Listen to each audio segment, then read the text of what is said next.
Hey folks, welcome back to DCS. So today we're going to be doing a start to finish intercept mission in the Mirage 2000 on the BlueFlag 80s server. So we're starting off by flicking all the fuel pumps and turning the engine on.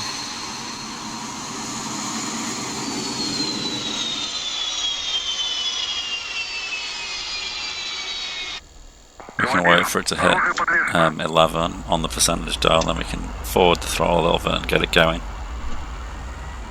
Then we can close the canopy. Now the engine's stabilised, we can see that we've got an F15 and an F14 up on the other team. And the next thing we can do is change this dial to STS and this one to ALCM if you have the French cockpit, and then hit VAL just below this dial, and that will count down your ILS alignment with the stored heading mode. Over here we can run an electrical test, set the radar to standby and change it to B scope whilst that test is running. Turn our green radio and red radio onto the second position. That'll come in later when we use TAF mode to find our targets. Electrical test is finished, so we can run a hydraulic test, but to do that we need to do a wipe out of the controls first. Now that's done, we can flip the test to go, and we can just leave that running in the background. We'll level our heading on the backup ADI, cancel the warning and the autopilot flashy light bit. We'll flick these switches here. I forget what most of them are, but all of the 4 switches on the far right side can be flicked. Alignment is about halfway done, so we can cycle through to program 5, which is my preferred setting, which is 1 for 1 on chaff. That switch there is to power it on.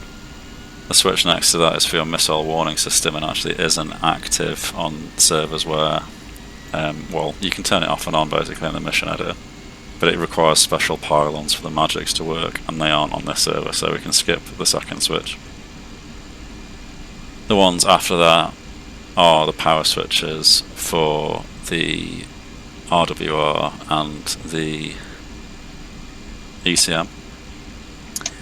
That's the ECM setting with the box. You want it on the box setting, and then this thing on the right at the top is full to the right, and that's your IFF system.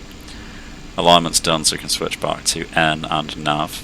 This is the power switch for the radar display, this is the power switch for the HUD, this is your radar altimeter. That dial is to change the warning altitude on the HUD. Radar is on, and you can see it's in B scope mode because that's what we selected. The HUD's a bit dim, so the dial to boost the brightness is to the left of the on switch just down here, so we pull it up to brighten the HUD a little bit. Coming back, and our hydraulic test is finished, so we can close that cover. Have a bit of a scan around to make sure I've not forgotten anything. And we're good to go, so we can activate nose wheel steering. And actually there was something I forgot. I forget it every time. Every Raspberry module starts with wheel chocks enabled, so you have to remove the wheel chocks before you can move. The Mirage has enough thrust when it's idling to actually roll. If you remove them earlier than this, make sure you put the handbrake on, the parking brake, which is to the back right of your seat, or you can bind a key to it. What that means is that if you're halfway through refueling or rearming and you start rolling, it won't cancel it, which is very annoying. We're good to go. We can roll straight to the runway, so straight down here and to the right. We're at MyCop today, using the select roll feature, or I say feature. You know, when you first join a multiplayer server and you go to the select roll screen, you can choose which plane to spawn in and where to spawn it in. You can use that to figure out where the enemies are spawning. So right now there's only 2 people on the enemy team, and looking at the select roll screen, I know that the F-15 took off from Sochi, and the F-14 took off from the carrier, which is somewhere off the south coast of the map. So we're in a full burn takeoff. The Mirage rotates at around 140 knots, give or take. So we're wheels up, gear up.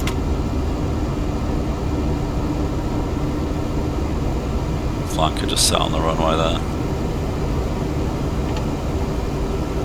So what we'll do is we'll come off burner, we'll master arm and arm the guns before we forget, because it's annoying as hell when you forget.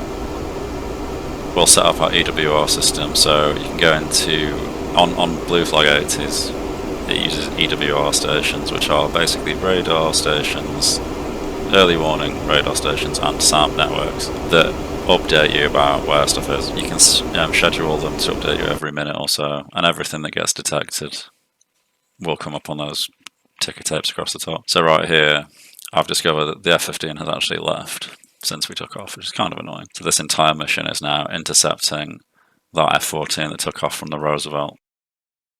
Anyway, so here's our TDC cursor.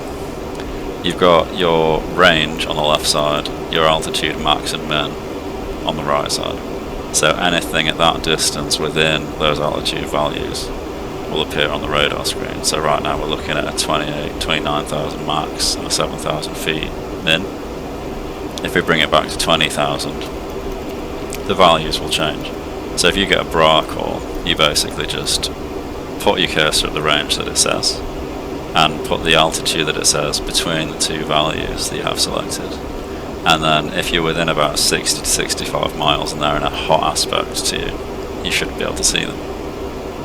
The downside of the Mirage's radar is that it comes up with quite a lot of false contacts like this one, right in the centre of our TDC cursor here. New one on the left there. So how do you tell if it's real or not? Well, the main way that I tell is by the closing speed. So when a false contact appears, it will have a figure next to it, like here it says 00. That's its closure rate to you in Mach. If it's not moving towards me at all, it means that it's moving away from me at the same speed that I'm moving towards it. So our closure speed is 0, and that will almost never ever ever happen. So you just cross it off as a pointless dead contact. Another way is if it appears on multiple scans. So it's not legit unless it appears on multiple scans. So at the top of the radar display you can see that it's scanning left and right. And it's also scanning up and down. So if on those scans it appears multiple times, you know it's legit. Generally speaking, if the closure speed is less than 0.5 Mach and it only appears on a few scans, I'm just going to ignore it completely. When it's a legitimate contact, there will be a lot of chevrons. It will look like there's about 5 or 6 contacts. There's really only one. It's just coming up on lots of different scans. So moving on, we'll cover that again when we get to the actual target. Using TAF, you can go into your kneeboard and it will list where all the TAF EWR stations are. You can change the channel down there to your right.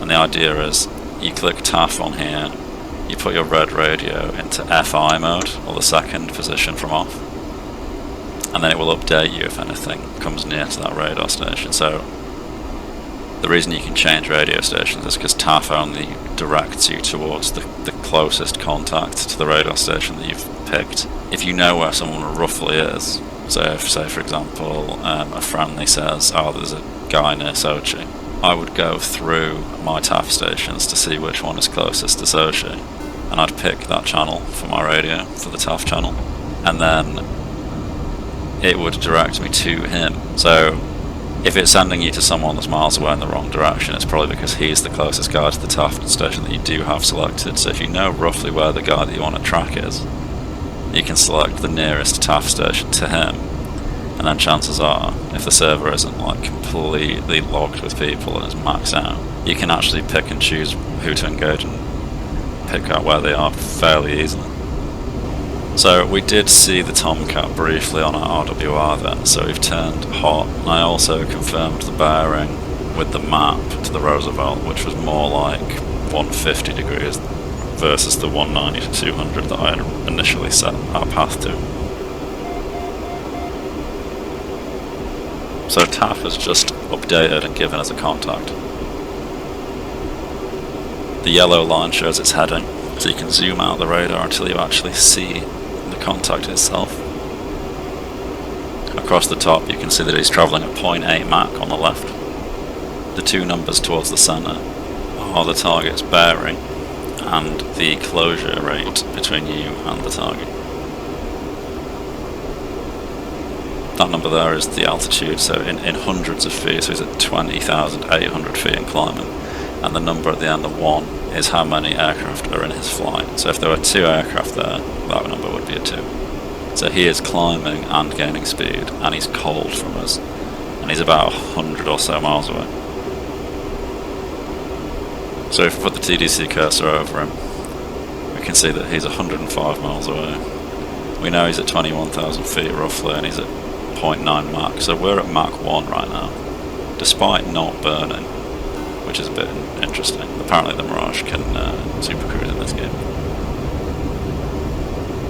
And at the bottom of the TAF, or at the bottom of the radar display, you've got that yellow line and the green line. So the green line is our heading, and the yellow line is the intercept heading that TAF has predicted for us. So if he stays on the same course and heading and speed and altitude, and so do we, following this line means that at some point we'll merge with him, or at least get close enough to employ weapons. So we're going to turn onto that bearing, ignite the burner, and just fly until we get close enough to start shooting stuff at him. So when the TAF symbology goes to a dashed line, it means that it's lost him. There's no longer a ground radar tracking him that we can get data from.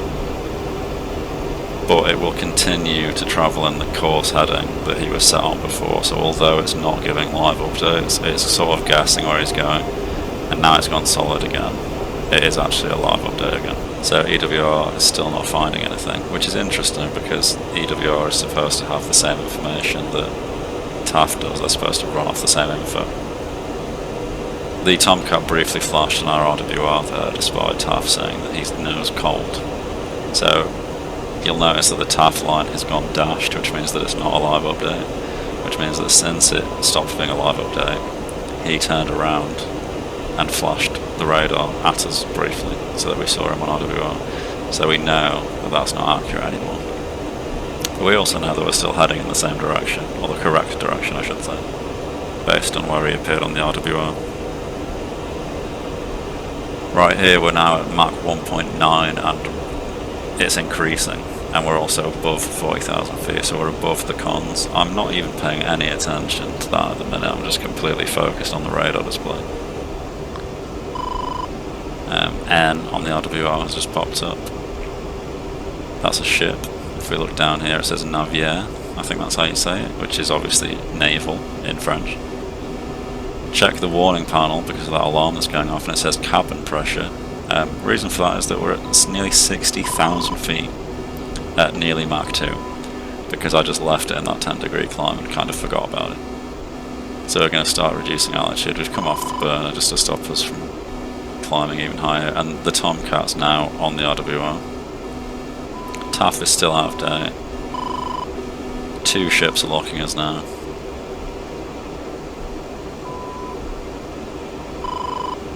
One of the ships has launched on us. So the Mirage has a jammer that's automatic, and it will automatically attempt to break any locks that are locked onto. I can't say in my experience that it's very effective, but it's there. We're being fired on by 2 ships now. So we're diving at nearly Mach 2, just sort of weaving around a little bit. The missiles have absolutely no hope of intercepting us, and TAF seems to have updated at long last. So we're still at 30,000 feet despite diving for all that time, and we're still above Mach 1.7 despite coming off the burner for all of it. Tomcat's nose hot, so we're going to turn hot on him. He's lost a lot of speed and he's climbed to 30,000 feet, so it looks like he's just zoomed, climbed up to altitude to try and intercept us, and in doing so he's bled off a load of speed. It's also showing that there's actually 3 Tomcats on RWR now, so I'm guessing the carrier probably has a couple as like AI defenders or something. So all these contacts that we're seeing, you'll see the closure rate is like Mach 2, and there's like 2 or 3 contacts on the radar for each guy, and that's because he's appearing in multiple sweeps. And he's closing in at Mach 2, so he must be at like, well, he must be going freaking slow because we're nearly at Mach 2 on our own. So we've got him locked up at 40 miles. The G and the D are the missiles on the left and the right wings, and the 45 is the battery life of the missile. So to guarantee a good shot with the 530s, you need to make sure that the timer is sufficiently lower than 45 seconds, because you risk the missile running out of battery life before it reaches the target. So here, this is a stupidly long shot. I would usually wait for less than 20 seconds, but because we're at such a ridiculously high speed and altitude, I've just lobbed one long because I don't think he'll try very hard to defend it, given the circumstances, because people they wouldn't normally bother with a Fox-1 at this kind of range, so I'm expecting him to not take it seriously. But if I dig out the tac view, I bet you that missile gets to Mach 5, or very close to it. So time to impact is now 7, 6, 5 seconds. He's fired at us and so has a ship, but we're at such high speed that I don't think we've really got that much to worry about. 0 seconds on the timer, and we've splashed him, look, just shy of 30 miles from, I think it was like a 47,000 feet launch at Mach 2 almost. So an extremely deadly missile. The 530s are just, the Mirage in general on a Fox-1 only server is just overpowered, to be frank. Very, very little can compete with it.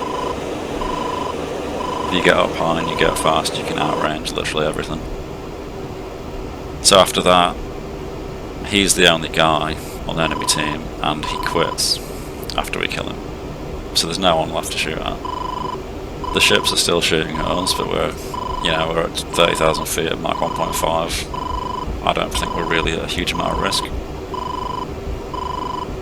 At this point, I just point my nose back to my cop and go back to land, and unfortunately, because I'm an idiot, I fly directly between Sochi and Gdar, and I'm up so high and so fast that I assume I'll be safe from hawk sights, the SAMs, and I'm just not, and they end up killing me. It's a bit embarrassing. Probably shouldn't have told them, but it is what it is. But hopefully this rundown of the radar systems and the displays and what to look for and how to use the missiles and that kind of thing has helped to some extent. So if you enjoyed that and you want to see more, be sure to like and subscribe. If anything needs clarification, let me know in the comments, and hopefully I'll see you in the next one. Cheers.